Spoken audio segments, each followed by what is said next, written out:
FIR ही नहीं दर्ज करते और फिर कहते हैं कि क्राइम कम हो गया। दोस्तों बहुत बहुत स्वागत करता हूं आप सभी का। बिना देर किए मैं आपको एक वीडियो दिखाने जा रहा हूं। इस वीडियो को आप लोग ज़रा ध्यान से देखिएगा। दोस्तों ये जो वीडियो मैं आपको दिखा रहा हूं ये उत्तर प्रदेश की राजधानी लखनऊ का वीडियो है। इसमें शालू चौरसिया नाम की एक लड़की अपने घर के अंदर अपने भाई के साथ फ्लैट में थी। तभी उसके फ्लैट में जबरन कुछ लोग घुसते हैं और घर में घुसते ही किस तरीके से लड़की और उसके भाई को पीटा जाता है। दोस्तों ये तस्वीरें देखिए और आप समझिए उत्तर प्रदेश में क्राइम कितना कम हो गया है, उत्तर प्रदेश में कितना राम राज आया है। ये तस्वीरें खुद ब खुद गवाही दे रही हैं किस तरीके से एक लड़की के साथ यहाँ मारपीट हो रही है और गुंडों में ज़रा भी खौफ नहीं है, ज़रा भी दोस्तों खौफ नहीं है। क्योंकि अगर इनके अंदर पुलिस कानून का डर होता तो फिर ये इस तरह से सरेआम किसी के फ्लैट में नहीं घुसते और एक लड़की के साथ मारपीट नहीं करते, उसके साथ छेड़खानी नहीं करते। दोस्तों जो लड़की यहाँ पर आपको नज़र आ रही है उसका नाम है शालू चौरसिया, जो लखनऊ में रहकर पढ़ाई करती हैं। वो एक अपार्टमेंट में रहती हैं। आरोप ये है कि अपार्टमेंट का अध्यक्ष उनके साथ छेड़खानी करता है। मारपीट तो उसने किया, आपने देखा भी, और ये आए दिन शालू चौरसिया को परेशान करता है। जब शालू चौरसिया ने थक हार कर पुलिस थाने में रिपोर्ट दर्ज करानी चाहिए तो पुलिस ने रिपोर्ट दर्ज करने से इनकार कर दिया, एफआईआर दर्ज करने से मना कर दिया। दोस्तों ये मैं नहीं, शालू चौरसिया ने उत्तर प्रदेश पुलिस पर गंभीर आरोप लगाए हैं। तो सबसे पहले मैं आपको बिना देर किए शालू चौरसिया का ये वीडियो दिखाने जा रहा हूँ। उनकी आप बीती आप सुनिए। वो ये भी कहती हैं इस वीडियो में कि जब पुलिस एफआईआर दर्ज करेगी ही नहीं तो फिर क्राइम अपने आप ही कम हो जाएगा। अपनी आप बीती सुनाते हुए वो किस तरीके से यूपी पुलिस और बीजेपी सरकार की पोल खोल रही हैं। दोस्तों ये देखिए वीडियो। मेरा नाम शालू चौरसिया है और मैं IIM तिराहल्ली सिटी में रहती हूँ, कुटीर अपार्टमेंट में। वहाँ का अध्यक्ष जो है मेरे साथ मारपीट करा था, छेड़खानी करा था और मेरा फ़ोन ज़बरदस्ती छीन करके ले गया था। मैं 4 दिन से मड़ियाव थाने का चक्कर लगा रही हूँ और ये लोग एफआईआर नहीं दर्ज कर रहे हैं। और क्यों नहीं दर्ज कर रहे हैं मेरे को रीज़न भी नहीं बता रहे। और मैं 4 दिन से अपने रूम पे भी नहीं जा रही हूँ, बाहर अपने दोस्त के वहाँ अपने भाई के साथ रुकी हुई हूँ।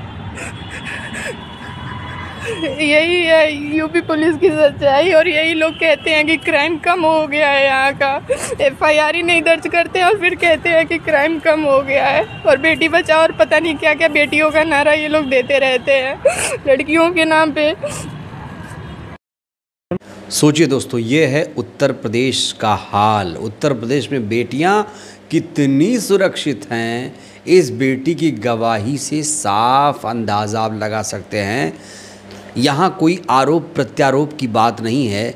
ये बेटी जो कुछ कह रही है उसे हमने आपको दिखा दिया, सुना दिया। अब आप खुद ही अंदाज़ा लगाइए कि एक बेटी कितना ज़्यादा यूपी में परेशान नज़र आ रही है और कितना ज़्यादा वो खुद को प्रताड़ित महसूस कर रही है। इस पूरे मुद्दे पर ज़ोर शोर तरीके से आवाज़ उठाई है चंद्रशेखर आज़ाद ने। उन्होंने एक्स पर एक पोस्ट लिखा है इस संबंधित। उन्होंने कहा उत्तर प्रदेश की राजधानी लखनऊ में बहन शालू चौरसिया और उनके भाई को फ्लैट में घुसकर सत्ता संरक्षित जाति से आने वाले सोसाइटी अध्यक्ष और उसके गुर्गों ने जमकर पीटा। पीड़िता का आरोप है कि मड़ियाव थाने के कई दिनों के चक्कर काटे, उसके बाद भी एफआईआर दर्ज नहीं हुई। जबकि योगी सरकार मिशन शक्ति के नाम पर मंचों पर खूब भाषण देती है। यह है सत्ता प्रायोजित गुंडा राज, जहां वीडियो ना वायरल हो तो न्याय पाना असंभव काम बन गया है। मैं यूपी सरकार से मांग करता हूं कि इस मामले में तुरंत एफआईआर दर्ज करके सभी आरोपियों को तत्काल गिरफ्तार किया जाए। और यही होना चाहिए, तत्काल गिरफ्तारी होनी चाहिए। दोस्तों सोचिए अगर ये वीडियो वायरल नहीं हुआ होता तो क्या शालू चौरसिया की आवाज़ आप तक पहुंच पाती? क्योंकि टीवी मीडिया में इस पर कोई डिबेट नहीं हुई है। यूपी में कोई क्राइम हो जाए और टीवी मीडिया में डिबेट हो, ऐसा दोस्तों कैसे हो सकता है? नामुमकिन। और शालू चौरसिया जो एक बेटी हैं, पढ़ाई कर रही हैं, वो पढ़कर कुछ बनना चाहती हैं, कुछ कर दिखाना चाहती हैं, लेकिन जब उनके पीछे ऐसे गुंडे पड़ जाएंगे, घर में घुसकर ही मारपीट करना शुरू कर देंगे, मोबाइल छीन लेंगे, पुलिस FIR दर्ज नहीं करेगी, तो फिर बेटियों को इंसाफ कैसे मिलेगा? और योगी सरकार क्या कर रही है? आखिर डबल इंजन सरकार क्या कर रही है? क्या सिर्फ भाषणबाजी से काम चलेगा? बेटी बचाओ, बेटी पढ़ाओ, कैसे बेटियों को पढ़ाएं? स्कूल मर्ज किए जा रहे हैं, किससे बेटियों को बचाएं? कैसे बेटियों को बचाएं? तो कहा जा रहा है कि ये जो डबल इंजन सरकार है सिर्फ भाषण देती है, सिर्फ भाषण देती है, न्याय नहीं देती है। और अगर ये सरकार ठोस तरीके से काम करती तो इस तरीके से गुंडे नहीं पनप पाते।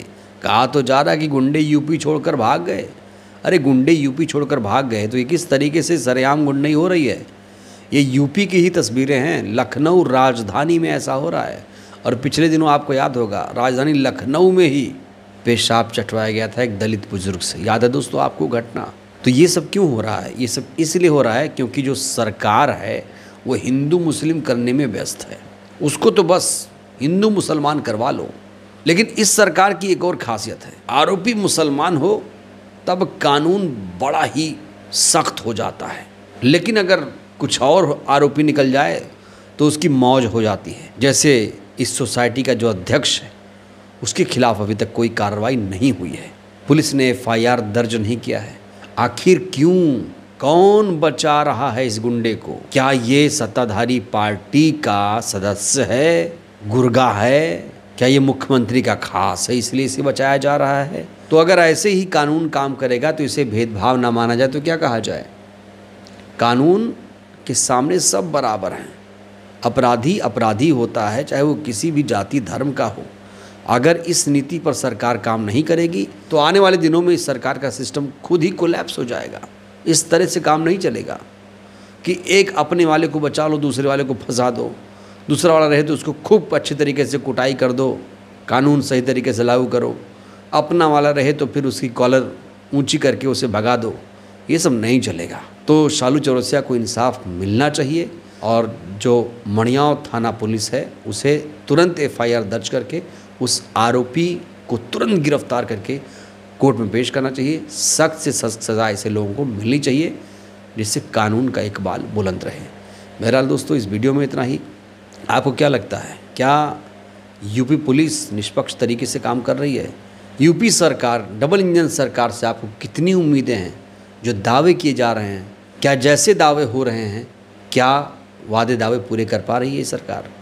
और शालू चौरसिया को इंसाफ कैसे मिलेगा? राय दीजिएगा। बहुत बहुत धन्यवाद।